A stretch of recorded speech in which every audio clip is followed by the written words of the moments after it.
Hello there, folks. Hey, this is Joe Wazoo here. And I'm going to do another video on the S15C-B22-MQ SnapSignal device from Banner Engineering. I'm going to go into a little more detail on some of the different modes of this product with a little different input signal here. So in this product, this is the SnapSignal here. And if we go to the menu, we look at the pin 4 flow chart here. And we can do a couple different modes. I'm going to show you how these operate here with a little different input signal. So if I click here and go to our pin 4 data, so right now this is out of the box, sitting here. Nothing's changed. This is all standard default settings, just brand new right here. So if I was to turn on an input on here, one of the things I found out here, if I trigger an input, you can see the input here changes. If I turn it off, on and off here on the active state. The thing I first want to point out to you, I think is kind of neat here, is down here you have a timer, and it'll actually tell you the time that signal was on and off. So if I click it on, leave it on for a little bit, and then when I turn it off, it'll tell you the total amount of time that signal was on. Now I'm also trending some charts over here. So if I do it really fast, you won't see it as much over here because the red line data logger has a 1-second window, so if it's faster than 1 second, we won't see it there. But I just want you to notice that this value here, every time I turn it off, will give an updated value. So you could use this somewhere as a Modbus register and tell you how long a signal was on or off. That's kind of a neat feature that I just picked up on this thing. So that's out of the box. You get that kind of thing. Also, default mode, it's counting. So every time I turn it on and off, you can see that the counter works accordingly. So I've got other videos showing this thing really going fast, but you can see here it counts and so forth. But let's put in some different modes. So if we go up here to our mode selector right here, hit the pull down, and if I go to the first mode, on-off delay here, so if I choose that mode, what the on-off delay means is that when the signal goes on, the input signal, we can do a delayed output. So if we put down here, say we put in, say, 5,000, which is 5 seconds here. And now, if I turn on the input, and this is going to sound really weird, but this was the input signal, but now this will be the output signal when pin 4 goes on after a period. This internally will trigger. So watch, I'll go ahead and turn it on. I'll leave it on. And you can see over here the green line's trending, showing the 1 second increments here. And after 5 seconds goes by, we'll see that guy goes on. And, oh, yes. And we don't see the output here, but you saw it here, okay? But you don't see the output here. Let me explain why that is. So this works here. Let me just do it one more time just so you can see here. I'll hold it on for 5 seconds. Okay, that went on. But I don't have any corresponding output. Well, what I'd like to do then is actually turn on a physical output on here. Now, I'm currently using pin 4 as my input signal on here. And what I'm going to do, let me go back to the main menu here and explain something here. I have my input is connected here to pin 4. It's really hard to read, but this is the input pin 4 here. And I'm going to turn on pin 2 as an output. Notice it says in and out. You can use these as inputs or outputs. I'm going to use this as an output. And the way I'm going to do that is if I go to the, well, here's the pin 4 data. This is what we're playing with here. But if I go to the pin 2 selection right here, on pin 2, I can set up that pin to be an output device. So I'll just go with this PNP output here. And then down here, I'm going to mirror enable. I'm going to turn on mirror enable. And that's going to mirror the output from pin 4 over to this guy. So now if I go back and look at our data for pin 2, same situation, 5,000 milliseconds. Let's go ahead and turn it on now. Watch our trend line this time. And we see that guy goes on, and we get a corresponding output, as you see here. I actually have this wired to a Banner light. It's on. I don't have a camera here to show that, so I had to create a graph here. And of course, if I turn this off, you can see the output goes off right away. If I turn it on again, and I turn it off within less than 5 seconds, I don't get the corresponding output to go on. I have to leave this on for at least 5 seconds for that to trigger. So as you can see, there it triggers right there. You might wonder, where could I use this application? Well, if I was doing a conveyor line and I had parcels going through and things were pulsing right along, everything's looking great, But if I ever had a parcel that was stuck in front of a photo eye for longer some amount of time, in this case, let's say 5 seconds, well, when that happens, I can trip an alarm saying, hey, there must be something stuck on the conveyor here because now I've tripped and there's something in front of the photo eye for a longer time than normal. So that's a situation that we can do there. So that's using the on-off delay here in this case. Let's go look at the next mode here. So if we put this in mode number 2, a one-shot, let's explore what this does. So I still got my 5,000 window in here. And let's go ahead and trip this and see what happens here. So if I turn it on, you can see right away that the input is up and the output is on. But look, it went off after 5 seconds. Even though my input is still on, if I turn my input off, there it is. If I turn it on, turn it off again, look, there's it. Well, I did it so fast that the red line didn't pick it up. But you can see the output went on for 5 seconds. Let's go try it one more time.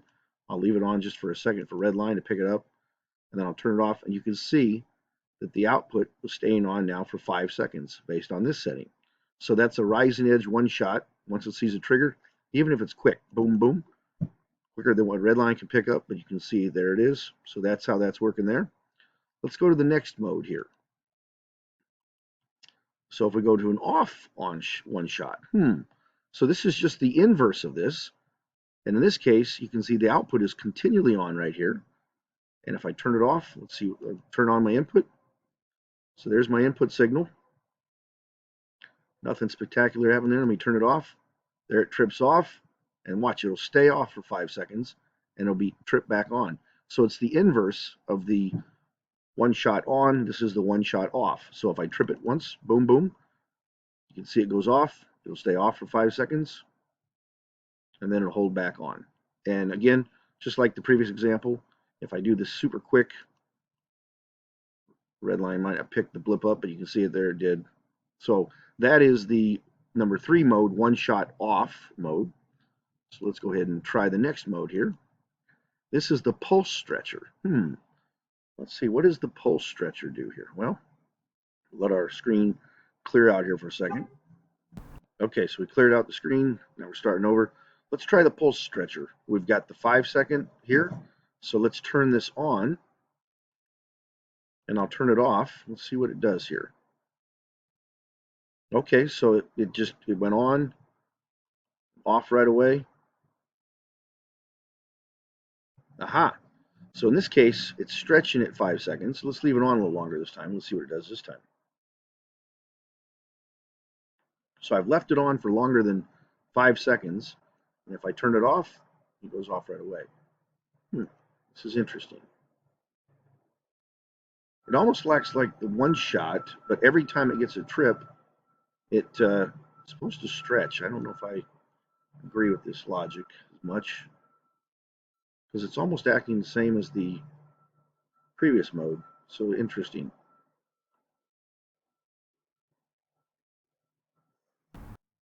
Let's try a few more things with this. If I turn it on quickly, there it's on for 5 seconds. I'll turn it on again.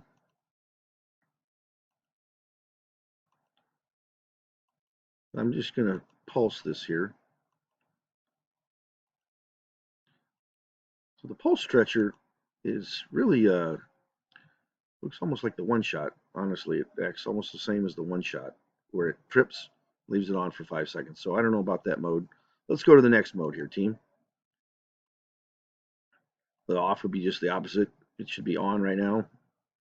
Well, let's see. It's off. Ah, okay. So here's what this is doing.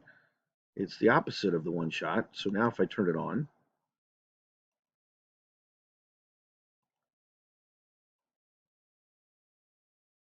aha. So this time it's staying off. And I think it's going to stay. Let's see if I leave it on here.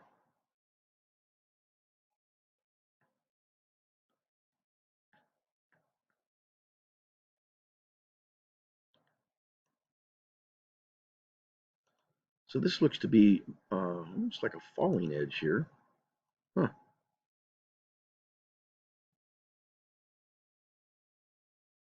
Okay. Still off. Do a blip. Let's leave it on here for a couple seconds. Okay, there it trips. Interesting logic. All right, let's move on to the next one here. The Totalizer. So the Totalizer, I think it just says counting. Let's see if I turn this on. You can see down here it's totalizing. I think in the totalizing mode, let me revert back to our spreadsheet here. Oops, not that way, team, sorry. Go here, go back to the pin 4 flowchart. There's the totalizer. Okay. I think I need to revert to the document here. Hold on a second here. In the totalizing mode, this can sound interesting, but in the document here, when you look at the mapping and you look at the totalizing mode 6 here, in the mode 6, you can see here these, they call them delay timer here, but really in this mode, this register counts as a count for the totalizer. So if I put in a count here in these two, let's go see what that does. So if I open up, whoops, why won't you do that now? Okay. All right.